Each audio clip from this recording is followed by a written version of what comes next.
Hello, and welcome back to Data Mining.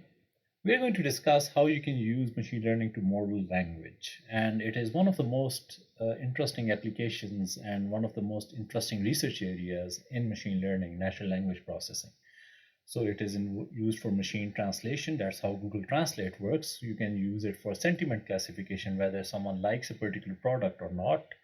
You can use it for text classification. You can use natural language processing for making chatbots, for summarization, which is a huge upcoming industry. Like you've got a big body of text and you just want to summarize that. Wouldn't that be nice for the whole of this module? And you can use it for autocorrect.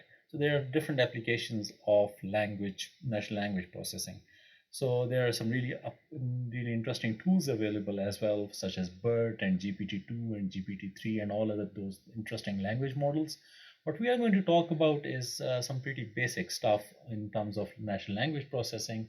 So the basic flow of a natural language processing problem or in machine learning can be modeled as follows. First, you have take a large body of text or corpus. You do some data pre-processing on it. You do tokenization. You remove stop words. You remove any other types of noises from the text. You do stemming and lemmatization. I'm going to talk about what those are. You can do TF-IDF, which is a specific way of extracting features from a given text and which you can then use for classification. Let's say you want to build a machine learning model that predicts whether has a positive sentiment in a given tweet or a negative one. You can do all of these steps in order to build that model. And we're going to go through each of these steps briefly. So tokenization is the first step. You're given a text like this: the cat sat on the mat, for example. Then we first generate tokens, which are essentially meaningful phrases or elements in the given sentence or the body of text. And what we do is that we break it up simply. So we do the cat sat on the mat. So we get individual tokens. The next step is we remove some stop words. So for example, removing the dot over here. There's also other type of stop words in natural language, and there's a very good library called NLTK, which has a huge list of stop words in English that you can use. For example, is, am, and are. Since these don't contribute to they contribute to us when we are trying to understand natural language, but to a computer, because they're so commonly used in our language, these don't essentially add a lot of information for the computer to be trained on or to extract its interesting features from the given body of text. So that's why we remove these is, am, and are, and all of those things. And then the next step we do is what is called lemmatization or stemming. So what we reduce, let's say we've got a big word, for example, networking. Now the root of that word is the word network, which has a certain meaning, and that then this word can be called as a lemma of the overall word networking.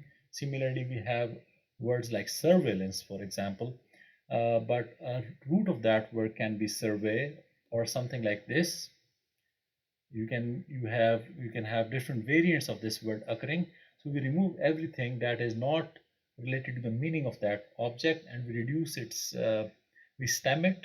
So we reduce it to its stem, and we can then use these as in our feature extraction pipeline.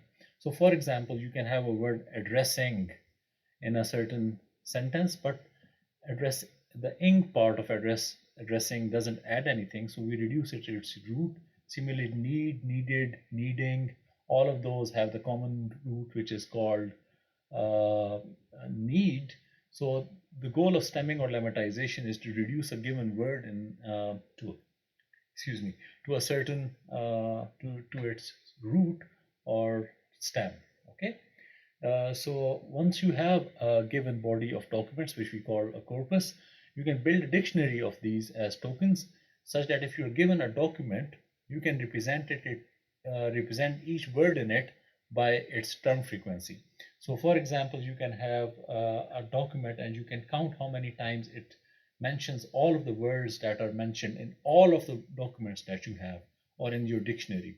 So let's say you've got 100,000 documents and you take a union of all the words or the stem or lemmatized versions of those words, then what you can do is do a simple term count or a term frequency count of how many times a particular word occurs in that. So you can do it at the letter level as well, but in documents it only makes sense to do it at the word level. So let's say if you've got a sentence, like if you got a bunch, two different documents, one of the documents, or no, here a document means can be a single tweet. Let's say if you got a single tweet like a cat sat on the mat. Okay, so after all the feature extraction and everything, perhaps the only words that we would be left with will be cat, sat, and mat. And you can have another tweet or a document that says a dog ate my pie. Okay, so after stemming and lemmatization, only words that would be left here would be dog ate and pie, and perhaps the complete sentence was pie on the mat. Okay, so you can have these words in there, and let's call this document 1 or tweet 1 and this document 2. And what we can do is we can extract these term frequencies from that. So first we need to be able to do that, we need to build a dictionary. In this case, if let's say our corpus only has these two documents, then we can build a dictionary of all the words in there. So cat is a word, dog is a word, sat, ate, pie, mat.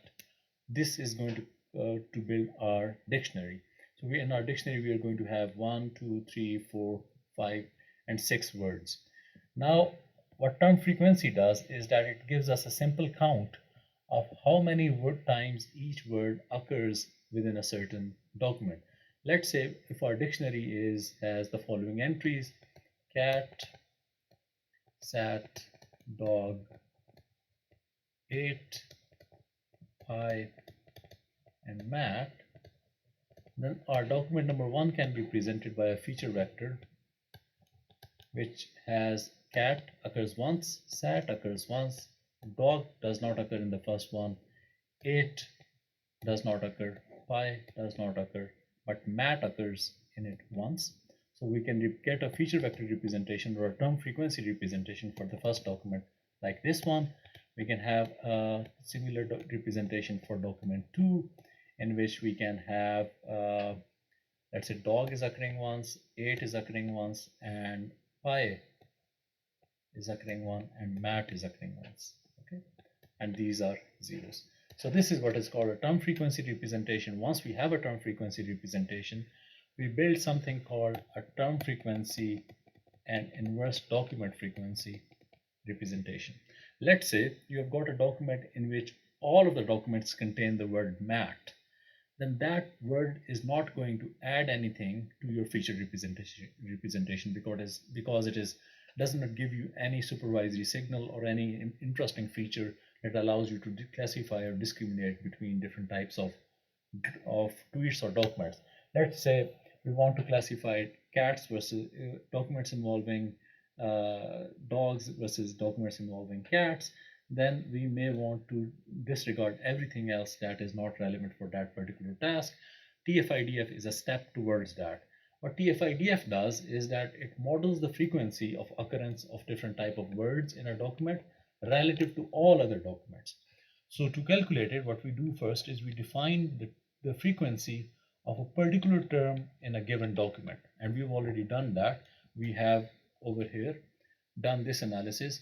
We have the term frequency of the term count in document 1 and in document 2. So we calculate that. Okay, once we have that, we calculate inverse document frequency of all the terms in our dictionary across all the documents that we have. And the way we do that is we simply count how many documents we have. We already know that number. And we count how many documents in which T appears or a particular term appears. So in this particular example, or this very simple example, the word mat appears 2 times in these 2 documents. Okay, so there are 2 documents that contain the word mat, and there are a total of 2 documents. Okay, so for the term mat,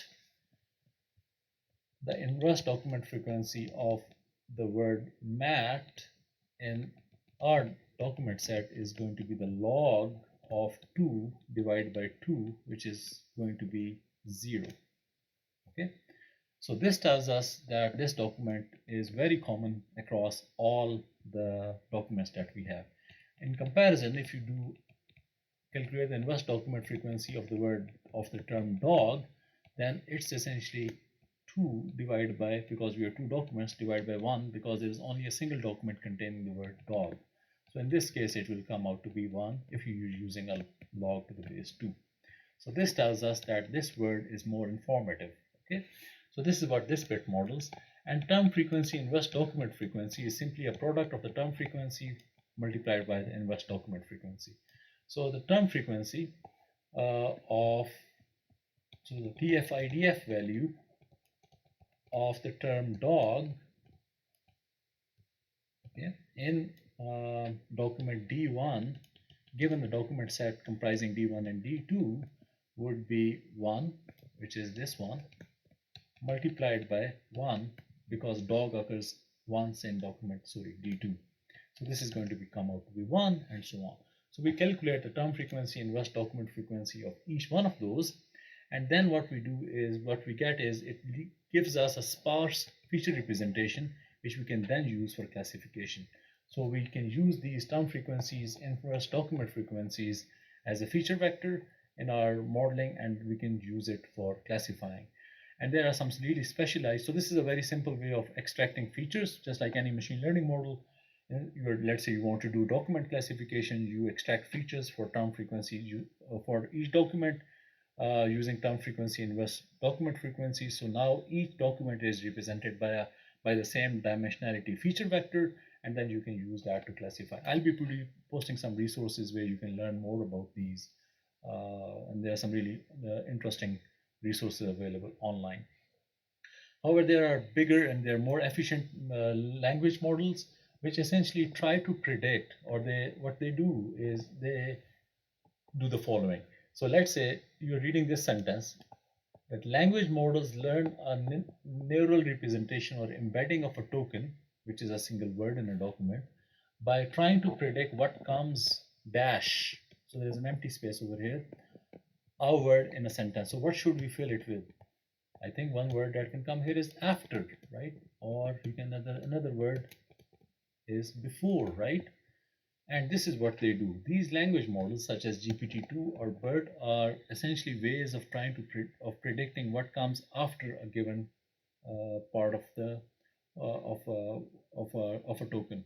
So, how many times is a particular token preceded or precedes another particular token? And this is how you can use an unlabeled body of text or unlabeled corpus, say the whole of the internet or all documents on Wikipedia, to develop these really interesting language models, which you can then use for extracting features for solving your classification problem. What I'm going to give you now is a very simple use test case of how we did language models to solve a practical problem. And that is trying to predict what journal should you publish your research paper in. So this was done by one of my MSc students and later by one of my undergrad students. What they did is they collected a bunch of papers together with their associated journals, and then they used the abstract of the paper and the title of that paper to try to predict what journal should we publish it in, okay, or what journal would gladly accept this particular paper. So that was how training data was obtained. And then they used the TF-IDF approach, where each document was modeled using TF-IDF vectors, and then assigned a classification label on what journal is the most appropriate journal for that paper. So if we have let's say a journal, we have a paper that is titled Journal Paper Recommendation System, and it has an abstract that looks like this, then this method that is based on TF-IDF approach for journal recommendation recommends that these journals are the ones that are most appropriate for this particular text. So this is actually a really good journal in this case, and it is quite a good candidate for this particular paper. So that is how you can use natural language processing to develop machine learning models. Okay, thank you.